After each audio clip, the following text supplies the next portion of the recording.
This is the reason food truck food often tastes better than restaurants. At first, that sounds backwards. Restaurants have bigger kitchens, more staff, and more equipment. But when you look at how food trucks actually operate, the difference in taste starts to make sense.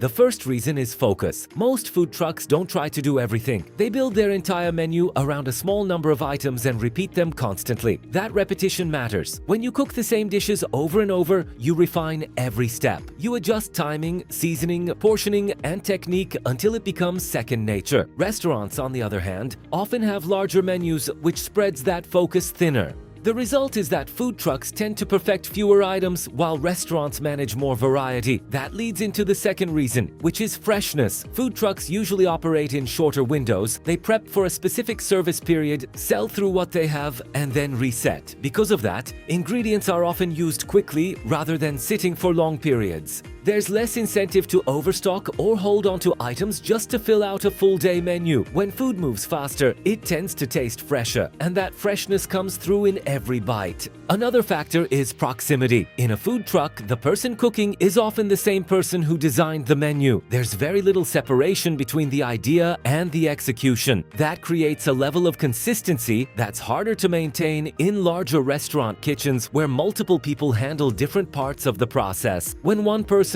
or a small team controls everything, the final product stays closer to the original vision. There's also the environment itself. Food trucks operate in tight spaces with limited equipment. That might sound like a disadvantage, but it forces efficiency. There's no room for unnecessary steps or overly complex processes. Everything has to be streamlined. That often leads to simpler, more direct cooking methods, which can highlight flavor instead of burying it under layers of complexity. Then there's demand. Food trucks often deal with lines, limited quantities, and high turnover during peak times. That pressure creates a rhythm where food is constantly being cooked and served. When dishes are made in that kind of flow, they don't sit around. They go straight from the grill or fryer to the customer. That immediacy changes the eating experience in a way that's hard to replicate in a traditional restaurant setting. Another piece of this is experimentation. Food trucks are typically more flexible. They can adjust menus, try new combinations, and respond quickly to what people like.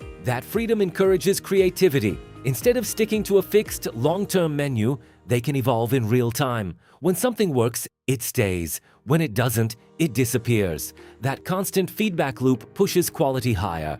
And finally, there's the connection. Food trucks are often built around a specific style, culture, or personal story. That identity shows up in the food. It's not just about serving a meal, it's about delivering something intentional. When that intention is clear, people notice it, and it shapes how the food is experienced. So when people say food truck food tastes better than restaurant food, it's not just hype, it comes down to focus, freshness, control, efficiency, and constant feedback. Food trucks aren't trying to be everything. They're trying to be great at a few things, and that difference shows up on the plate. And that's the reason food truck food often tastes better than restaurants.